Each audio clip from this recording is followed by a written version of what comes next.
தூக்கி விடுது மூக்க வச்சு. அது ஆமா இது பண்ணுமில்ல ஃபியோனா, அதே மாதிரி பண்ணுது.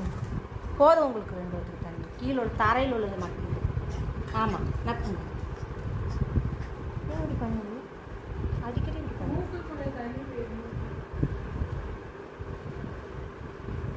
உங்கள் அம்மாட்ட வாழாட்டாது சும்மா இப்படி மூக்கிலலாம் கோழி சும்மா துணியை கடிக்கும். உங்கள் அம்மாட்ட பிடிச்சி கொடுத்துருவேன் கடின்னு. கடி